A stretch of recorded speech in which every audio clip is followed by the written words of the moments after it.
Uh, there we go. So the recording is started. So again, welcome everyone. I'm Dr. Kramer, Nova Southeastern University. We have our student branch tonight of ASQ, and the topic tonight is our Practicum, our process improvement project presentations. There'll be 3 of them, 20 minutes each.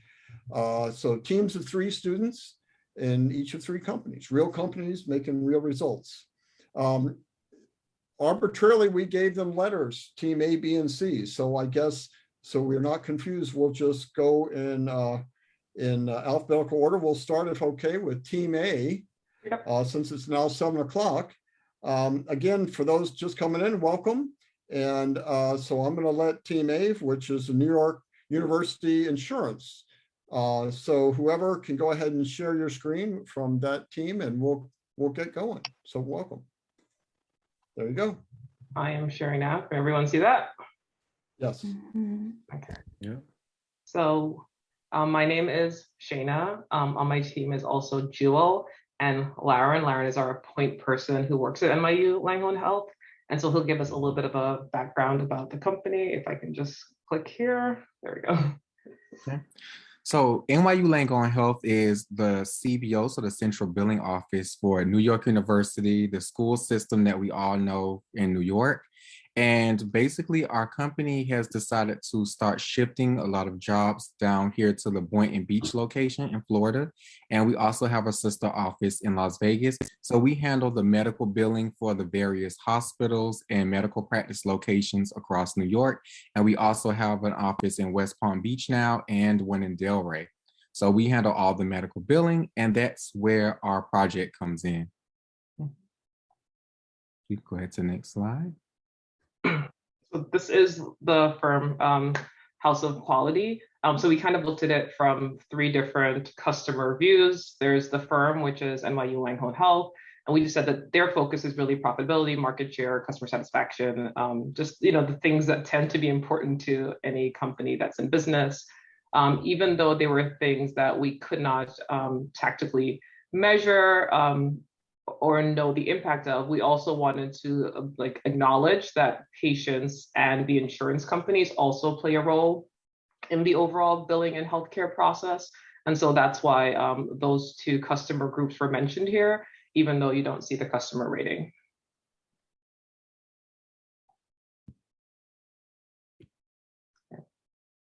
So I won't read this verbatim, but generally, as Laren kind of indicated, this focus was on the accounts receivable team and the cycle time, which is the amount of time they were taking to process any claims that were denied because of eligibility reasons.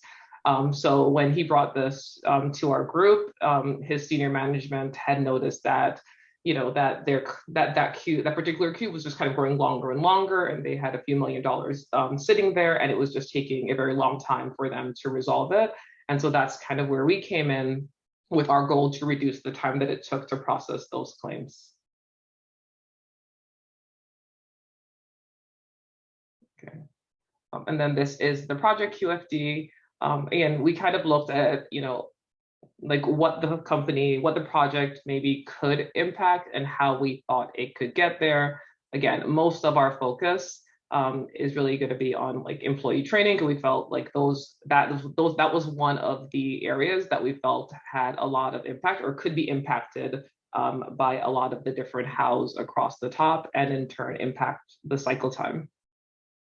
And we were also kind of simultaneously syncing revenue and cycle time together because, again, these are accounts receivable. So the faster that the team works these invoices, the faster the company gets, collects payment and earns revenue.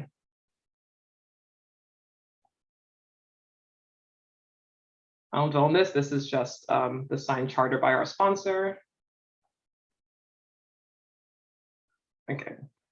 So we just kind of wanted to look at all of the data that we had when we first started and get a better understanding of, is this process in control? And what we saw was, there were a lot of ups and downs throughout the process. It really wasn't stable.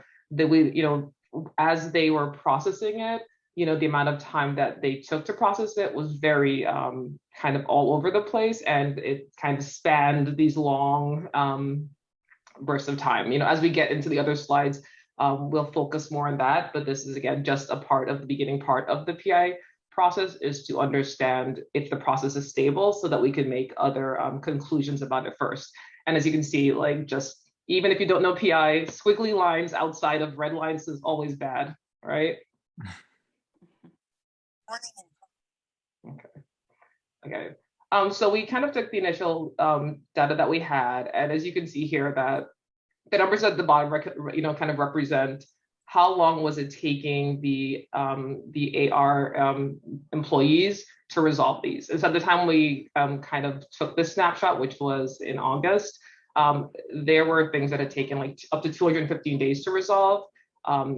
And just as at the bare minimum, the sponsor said that they wanted their target to at least be 33, even though that is on the longer side. That was considered an acceptable measure to be under a month. And we kind of highlighted here that our median was 26 days. So, and we went with median because the data is kind of not normally distributed. So we're like, okay, what is our benchmark? And it was 26 days, which of course, when you want to get paid, that is not good. Right. And we just wanted to highlight that the majority of the, not the majority, but a significant portion of the invoices being resolved were above that target of 33 days. So even though we do have some items that were getting resolved relatively quickly at the very beginning with that first high bar, that tail that kind of is leading off towards the end just indicates there are a lot of things outside of that benchmark.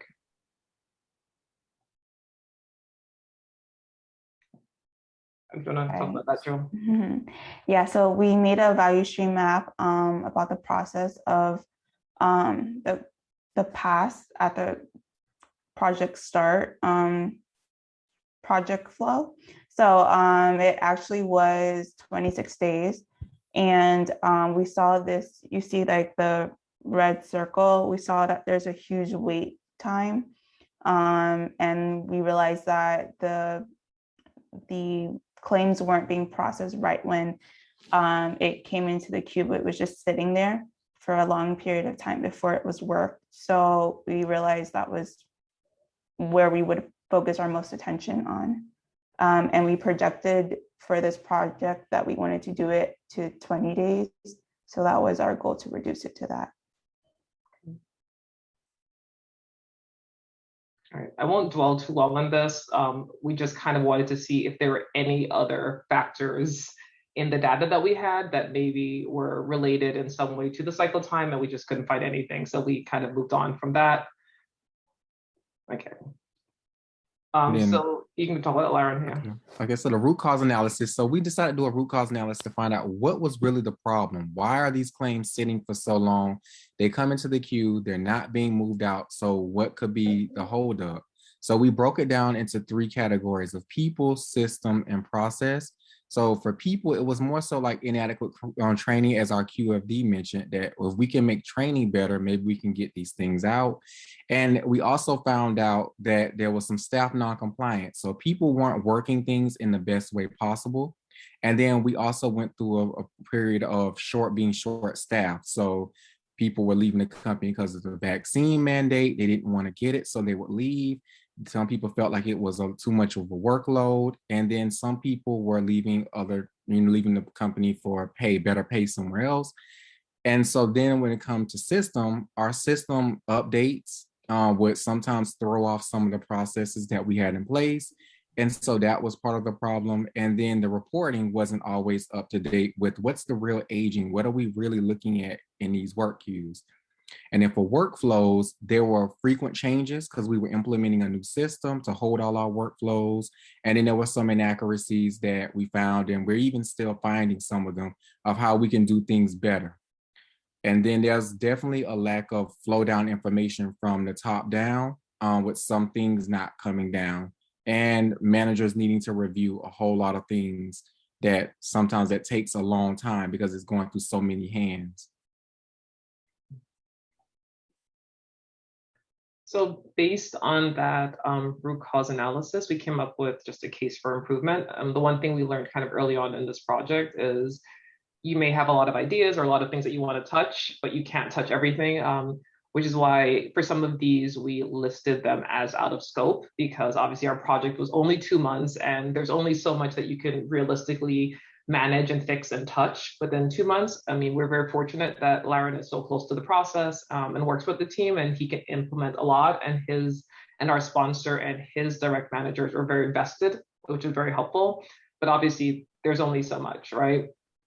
So he said a lot of our focus really was on training. So that's why, we kind of highlighted the very first thing was, updating the training curriculum, maybe conducting refresher trainings for the people that maybe were forgetting the process.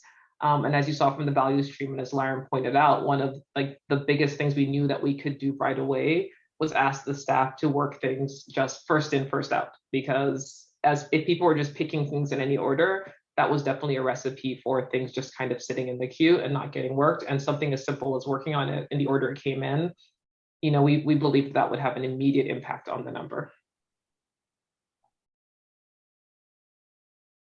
Okay. And these are just our options for improvement, just put into like a matrix format. So the green highlights the things that we just kind of mentioned that we thought would make the biggest improvement. So they're the refreshers, the one-on-ones, and later on the company kind of like that they also took it a step further and also did a few team refreshers for the teams that needed it. And of course, just having managers enforce, you got to work the queue, FIFO, just first in, first out.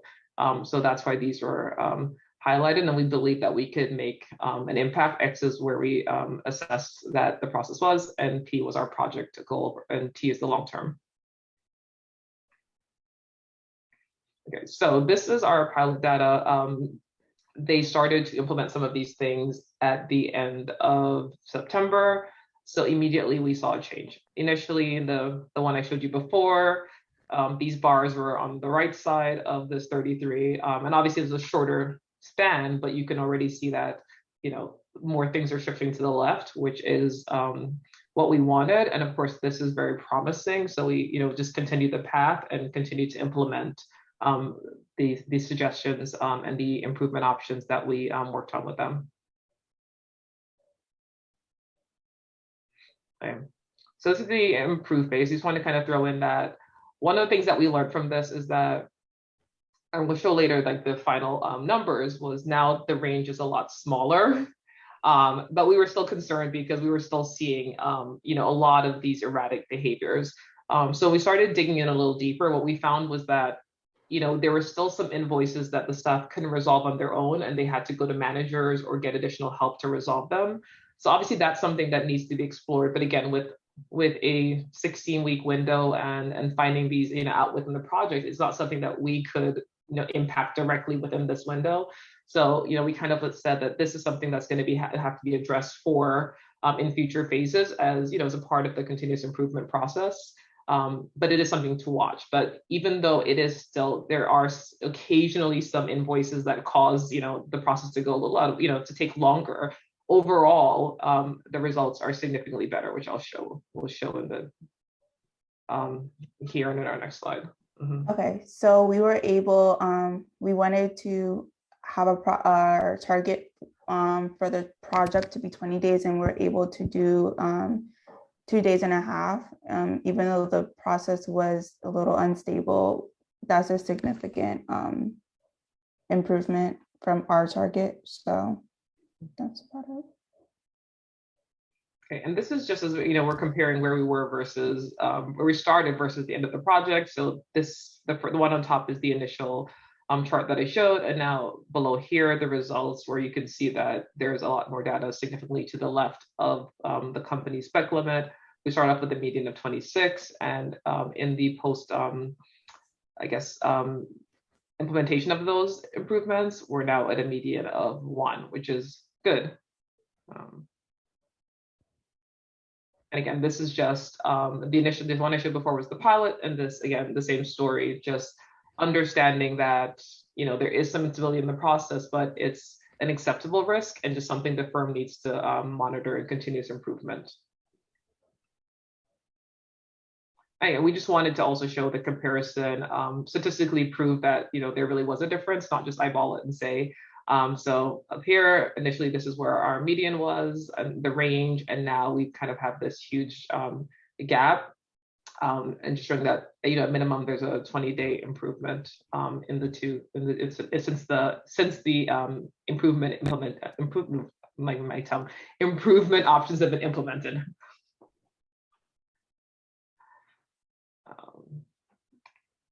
Our control strategy, again, just some tools for the firm to use to see, like, to look at the current processes they have in place and understand maybe some triggers for taking corrective action.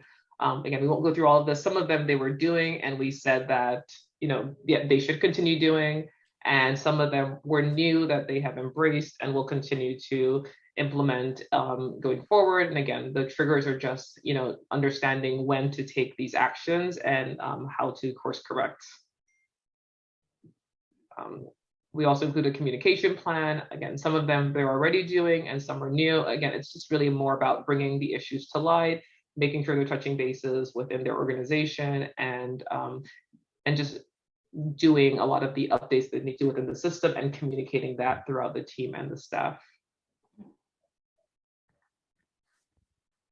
I won't dwell on this. Yeah, we're not going to go through all this, but this is all of our risk and the resolution dates, and they're all grayed out because they've all been completed. They're no longer risks. Oops, sorry. No, you're good. Go back? No, we're fine. Again, I won't dwell on them. This is just our Gantt chart, you know, with our schedule. Mm-hmm. These are our signed affidavits. And just overall some key lessons learned. We won't dwell on a lot of them, but I mean, I think the biggest one we talked about as a team was defining our scope really early and making sure it's clear. I think we had some ambiguity at first, and that caused us to have to do some rework, making sure we're validating the data, and also having realistic goals. So I think sometimes we get really excited and there are all these things we want to fix and change, and you know, that's not always possible within the time frame that we have. So I think those were some of the biggest takeaways that we had as a team. Yeah. And that's it. Any questions?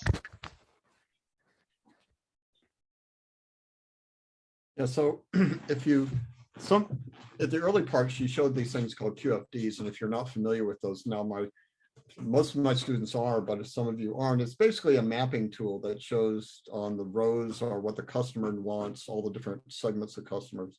And then the vertical are what are you doing about it? Okay, so we call it the what's needed versus the how's.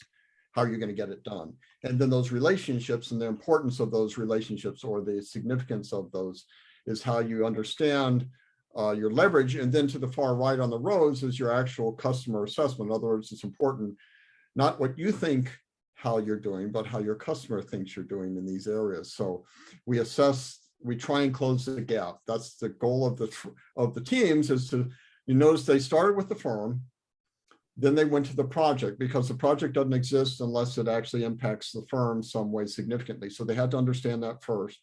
So then they go down to the firm, down to the project level, they make their gains, and at the end, they come back out to the firm to say, how was the bottom line affected?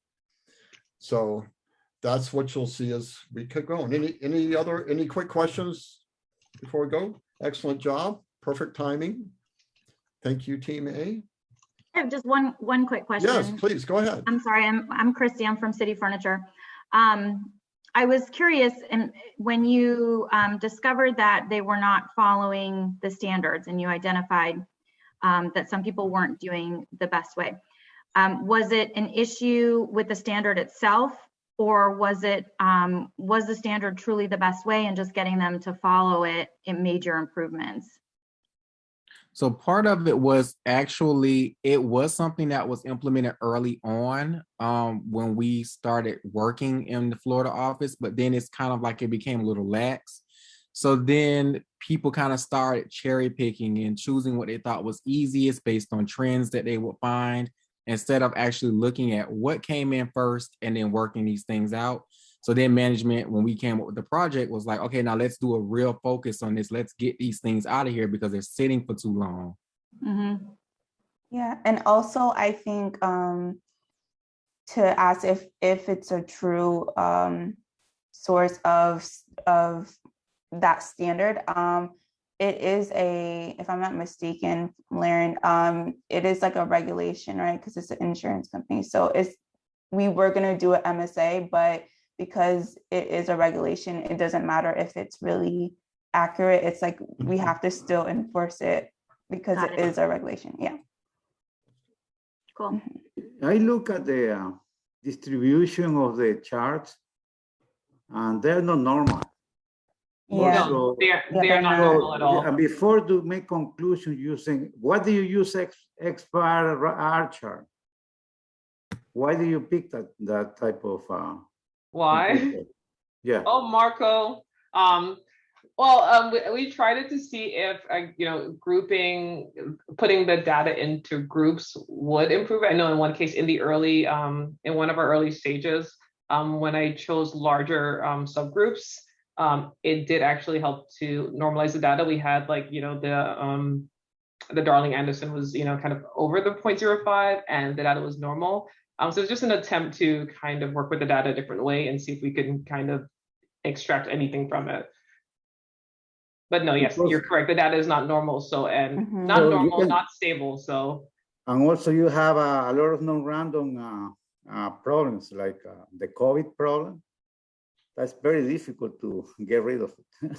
yeah, Yeah. That's out of when scope. you are Yeah. using control charts like SPR, you have to pick what is normal and try to discover what is the cause of it. Once you discover what is the cause of it and you fix it, then you drop those values and calculate without those values.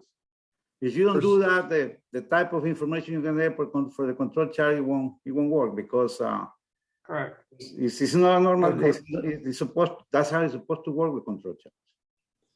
So Yeah. of course, our students commonly work with cycle time, and cycle time's almost never normally distributed. So that was important, and that they get used to working with data that doesn't seem wonderfully, destined for easy analysis. So they, like Shana said, if you go to larger subgroups, a lot of times that will help normalize the shape. And they did what they could with that, and they did a good job. But recognizing that cycle time's always skewed. You have that hard stop, and then it can take forever. Excellent. Thank you very much. Let's move on, if we could, to City Furniture and Team B. Take it away. Alrighty. Yep. Okay. Thank you, Raheem. First of all, we'd like to acknowledge Miss Kimberly Scott, if she is in the audience tonight. Are you there, Miss Kim? Yes. No. She's in there. Yes. No. Yes. Yay. Yes, Good. Great to. Very good. Very good. So, all right. Go ahead, Raheem. Start us off. Okay. So we are Team B. Our team was doing the City Furniture social media post conversion project. And again, we just acknowledged our kind of project sponsor, Kimberly Scott, who was the communication and social media supervisor that we worked with, and who gave us the data that we needed to actually analyze and go through this project. There's also, I saw in the chat, I don't know if she's still here based on my view, Abby Eli, who is the senior operations manager, and excuse me if I did not get your last name right. We also have Norbert, who is from City Furniture, as well as Miss Christie, who is the managing director of customer experience. I had a chance to talk with her in the breakout groups. But we also wanted to shout out Richard Osborne and Jenna Burlew, who also helped us during this process. So again, my name is Raheem Bouvet. We have Keenan Kramer and Sylvia Hernandez and Sylvia, who was part of the project. And yeah, let's get to it. So a little background about City Furniture. It's a Florida-based company. They work in furniture. They have 20 showrooms across the state, and they have an expansive e-commerce site. I urge you to check it out. They have some deals going on. No plug. So yeah, we were looking at their social media post conversion project. I don't know if you've ever been on social media and you've ever pinged the company about an issue that's going on with their product. And then you have somebody that pops up like, hey, I heard so, how can we help you with that? That's kind of what the social media team does. They make sure to resolve your issue using social media.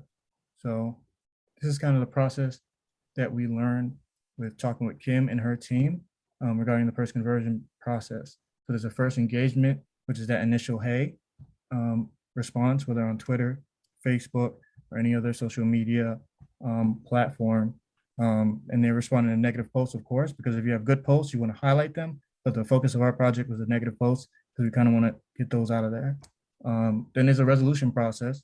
That's where they actually do the background work to make sure that your issue is resolved and you're satisfied. So city team member resolves the problem either through private message or through a phone call. Then there's the kind of reverse post ask, where the city member requests the customer via email to reverse their original post, as in, hey, so we helped you out. Can you help us out by saying we helped you out, basically, to all your friends so they can come shop with us.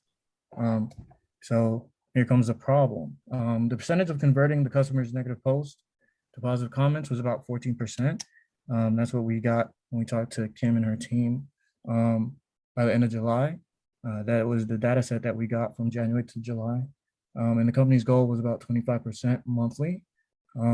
So of course, having that percentage fall short of the monthly goal is not good, but it also pretty much means that there's a significant amount of posts out there that city is not converting to good posts, meaning that it's kind of polluting the waters of perception of city furniture and how they do their business. So it's really important. So this project was created to increase the percentage of the converted negative posts to positive posts up to 19% over a 30-day period.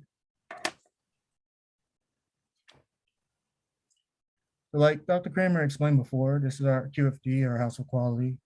We have the business processes and the social media conversion process steps. I'm not going to go into them totally, but we have our current state before the project and our current state after the project. The green highlights kind of show what we changed and what we feel like we improved. And if you can see under the customer ratings, the X's are converted into O's. So that's old. The P's are where we thought we would be by the end. And the T's are the firm targets.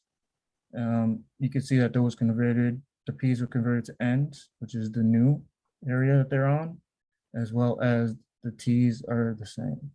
So there was some improvement in perception there, as well as the company ratings. And you can see that here. So these are the project QFDs, and it's pretty much the same format. There's a lot more green here because we worked with Kim and her team to kind of revamp the process and make it more in line with that 19% target, if not more. And again, we use the same kind of rubric, and we'll go into some of these in the further slides, so I'm not going to touch too much on these. This is just our signed project charter. There's Richard Osborne who signed it. And I'm not going to touch on these too much, but you'll probably learn in your later classes about this if you have not already. Okay, so now we get to the measure phase. We have our histogram here with the target line showing where they would like their posts to be, the majority of the posts to be. And as you can see, this is kind of where they were. And that really reached out all the way to about 190 something days, whereas their target was in the 30-day window. We actually have our X bar in our charts, which kind of show that it was, or at least the section that we looked at, was kind of in control for this part of the project. And then it's kind of the same process here. And again, our data set was from January to July of 2021. And you can see at the top, this is from post start to post reversal, whereas this one was from post start to post resolution. So they're kind of showing different things. That's why you can see the X bar charts are kind of different, but they're still kind of in control or stable. Okay, now here is like the real meat and potatoes of our project. We kind of broke out the data that they gave us initially into identifiable process steps. So first step, they identify the post. Second step, they engage the post on social media.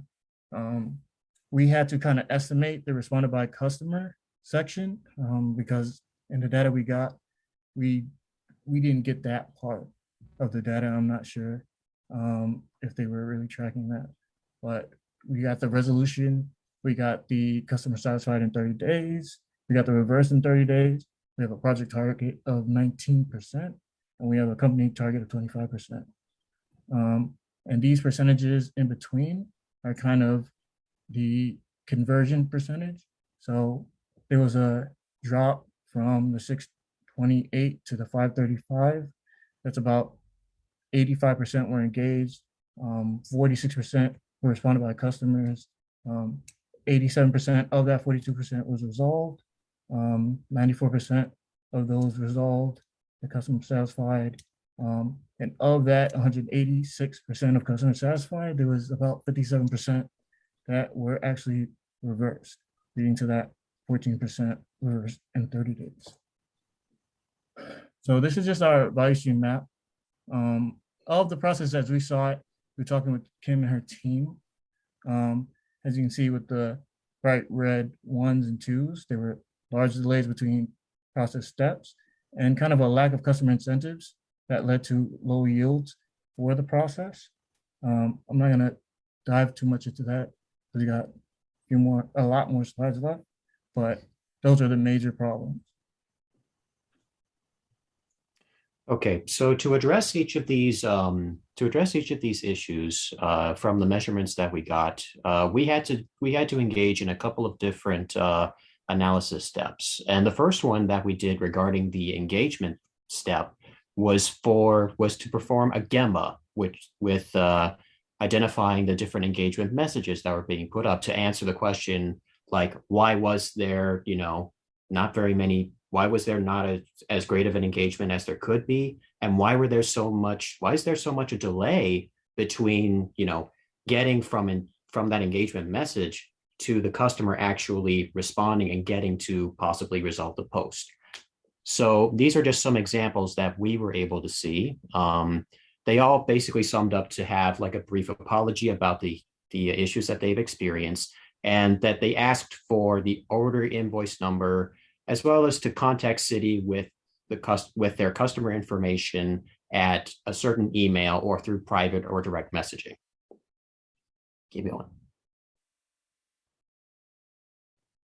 And this was also done through the resolution and the reversal steps themselves.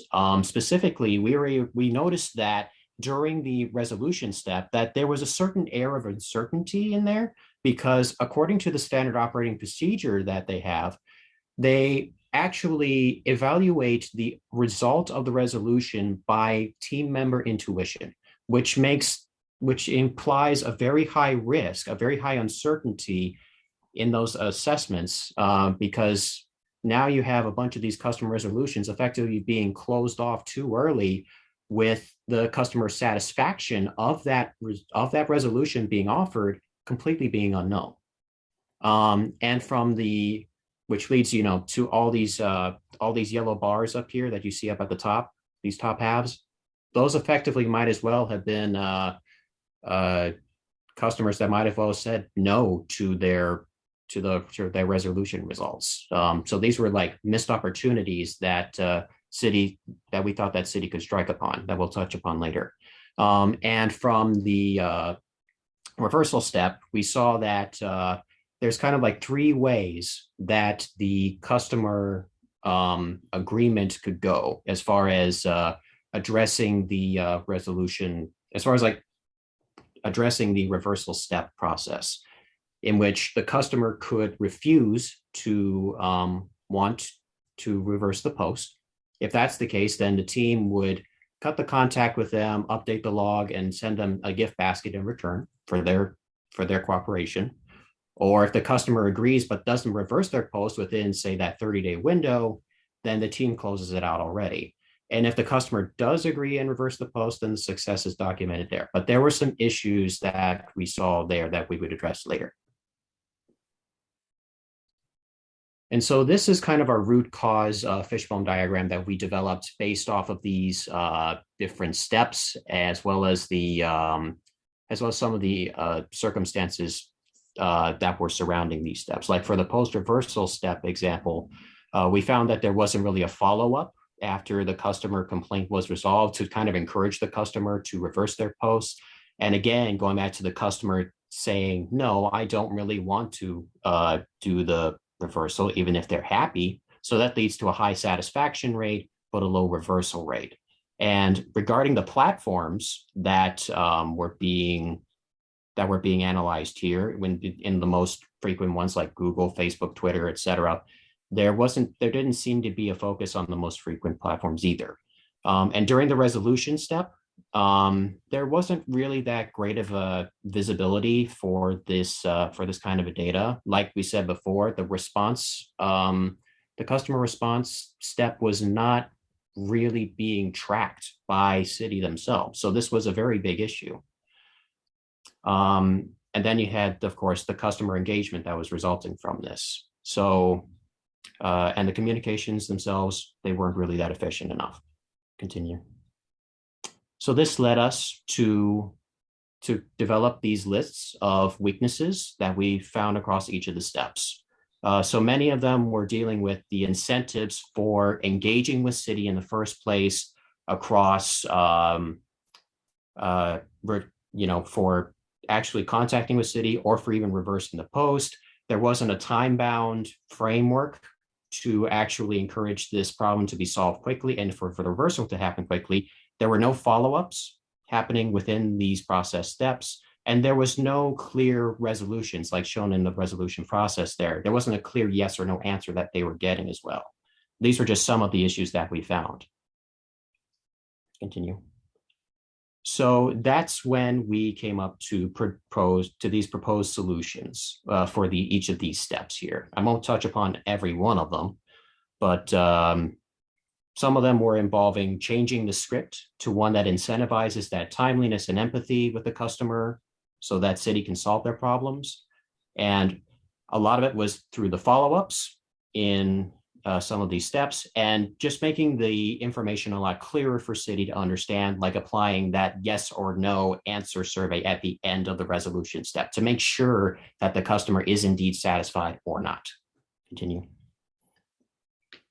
And so this is like our scoring, this is like our little scoring matrix that we developed to make sure that the solutions that we are providing that we talked about with Kim and her team, that they seem to tie in best with the issues that we found throughout the process once they were implemented.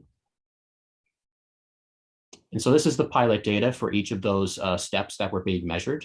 As you can see from the engagement message delivery with those changes in place, the success rate already up to 100% across all the posts, which is already an impressive improvement over the old state, about 17%. And you'll notice for each of these steps that they're kind of broken into two halves. One is like a break-in period for the city team to kind of get used to those changes. And then you have the second half, which is kind of like when it's fully in place.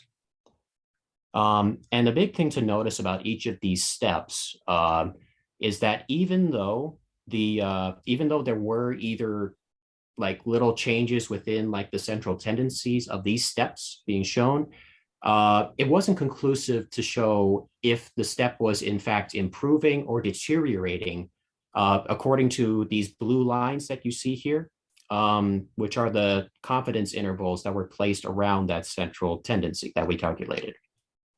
But the big thing is, and that's shown on the next slide, is that even with these improvements in place, we found that there was still next to no return happening for both the reversal agreement and reversal post actually happening.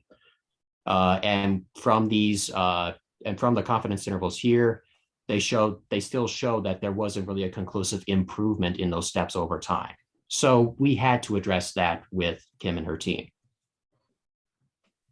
And this just kind of shows quite literally over the cumulative step that weak link is all there. And the solution that was implemented in order to push that result from the customer to having City actually do it themselves, to actually push the post themselves.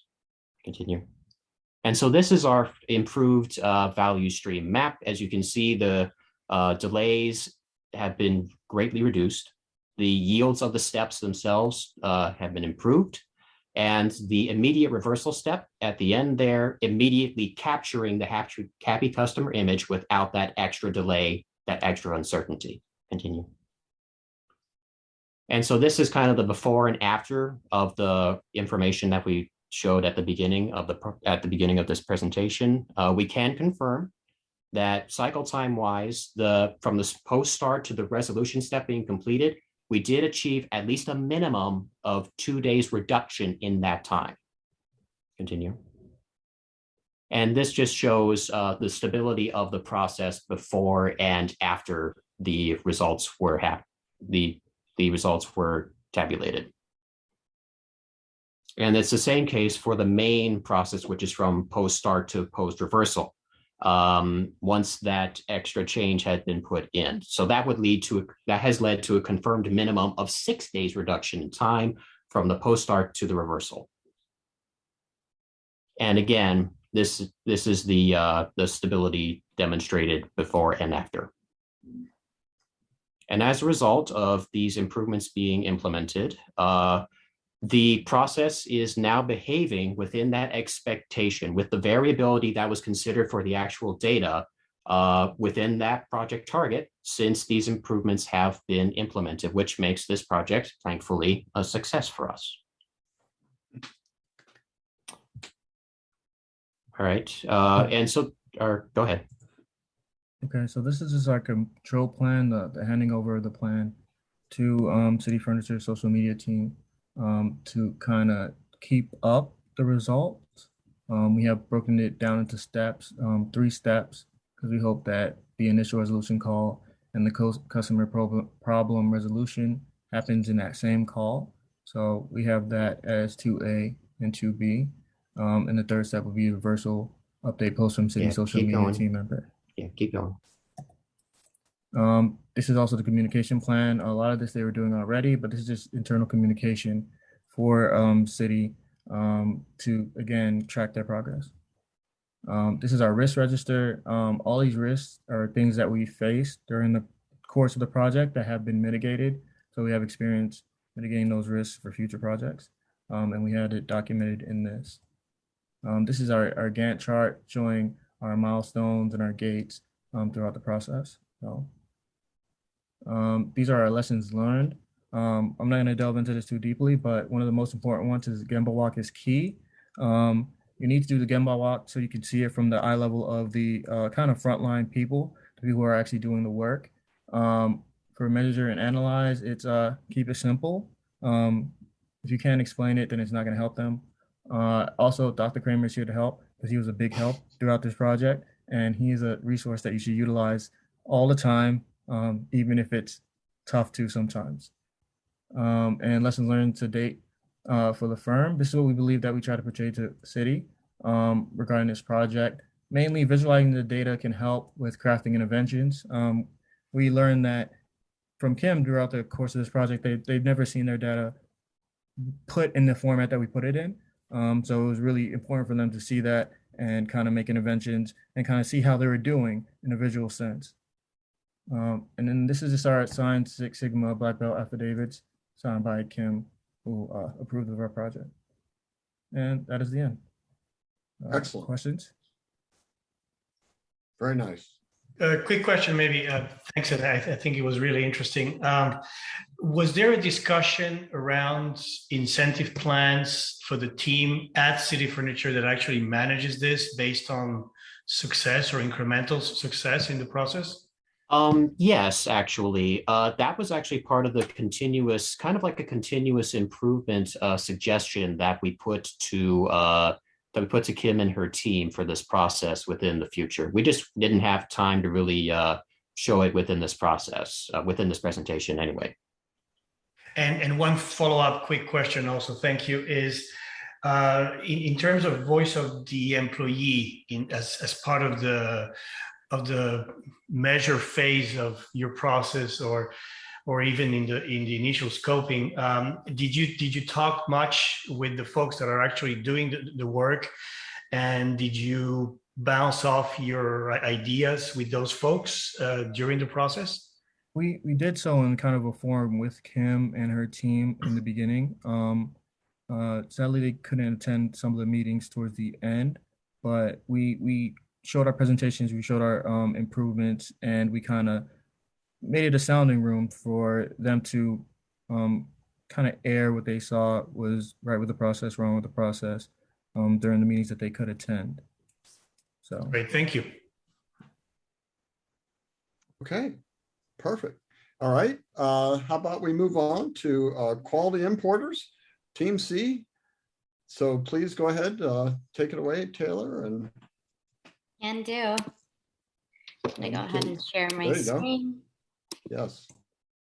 And then let me put it in presentation view. All right.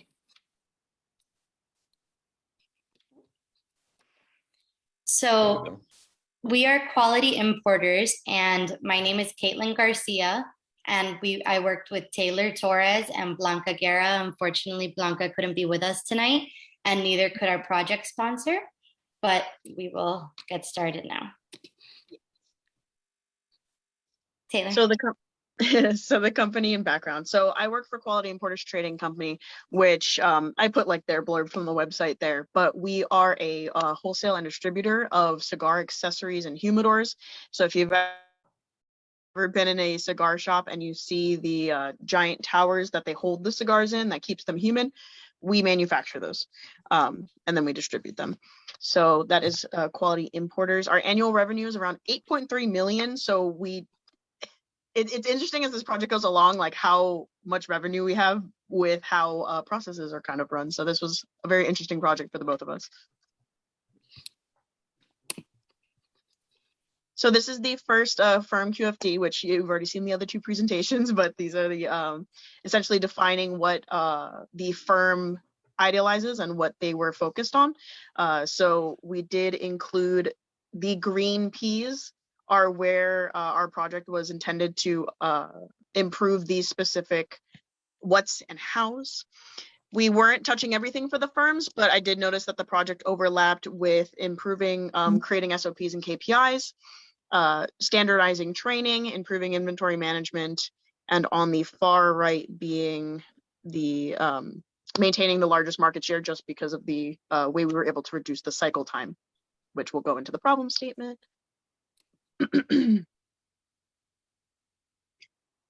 So the problem statement.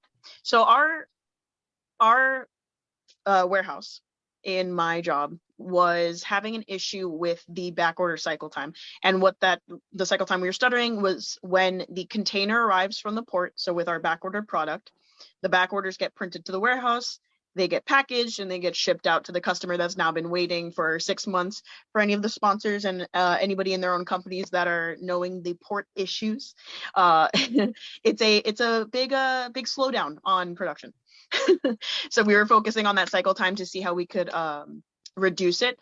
You'll see in the original data as we move along in the presentation that they were sort of all over the place, but once we started focusing in on this cycle time, everything got really reduced. Which goes into the project QFD. So this is briefly what I just mentioned. So containers arrive and are loaded, inventory is logged and placed, the sales support prints out the orders as they need them, it's packaged and it's shipped out. The project here, so our Ps, those were our estimated, so based off of the customer scoring. And I believe on the next slide is the improved with the green Ps. After, sorry. But Katie, the charter. So we didn't put the exact screenshots of the charter, but this is the basics of the charter. And then we go into our data. Yes, so the data was very, very fun for this process. So I added blurbs and a little line to sort of show what was going on, but I took the previous quarter, but depending on when we started our project, so it was about 3 months worth of data, and there was no stabilization. So process times being how long something took from container arrival to ship, as we mentioned, was anywhere. The highest was like 87 days. Like it just sat, it got printed based off of our system, and then it never showed up till later. So the customer just assumed it was still on back order, and that was obviously not okay. The X bar and R we ran, and it showed us that there was a linear trend increasing in the mean process flow. This also goes into later that you see at the ends of the month, all of the process time goes up, and that'll show later on a correlation chart.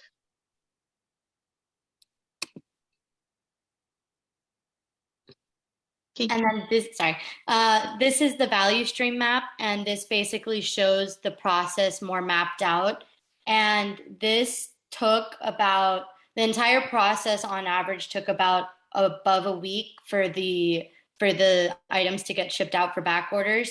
And our target was to get it down to 4 days. And then, yeah.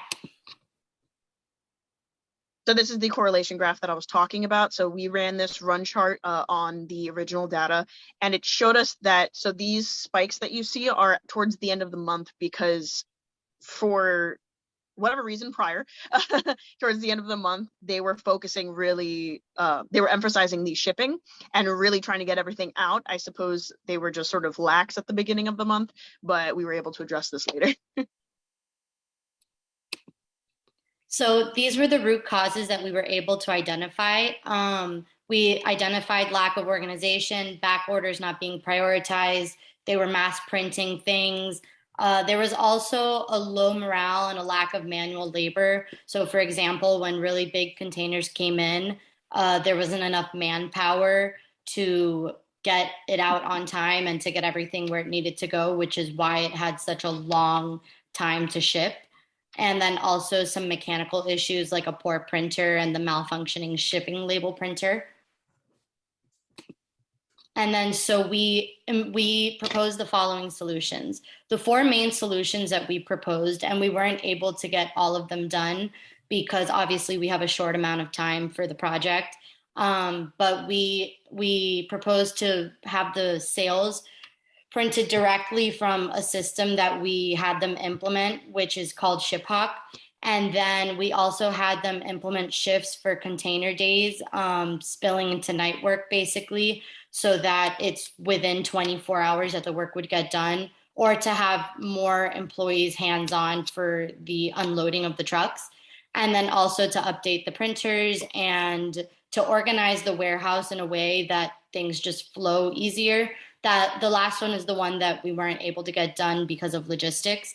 But then we also have some further solutions that would be able to help the back order cycle time as time goes on. So this was the original pilot data. There's nothing really to discuss here. I just drew the pilot data. They allowed us to use a container that came in on October 26th, and it was about 15 orders, and some of them got canceled. That's what the red is there. And so I reduced the data to be ready for the graphs, which is the next slide. So we have here the value stream, the updated value stream map, and we were able to complete our goal of getting the project time, the proposal time down to 4 days with all of the different suggestions that we implemented. Yes, so this is a really beautiful visual and was the triumph of our of our process. So the original data, of course, like we saw before, the second one to the top right is the pilot, and the lower one is the post-pilot. So that was about a month and change is the following. And this gets blown up in a minute. Run charts, the same thing. You see this really sporadic process. It gets reduced, and it gets reduced even further, down almost to some of them. Most of them were 0 days that it was. So it was printed, shipped, and packed and sent away in the same day.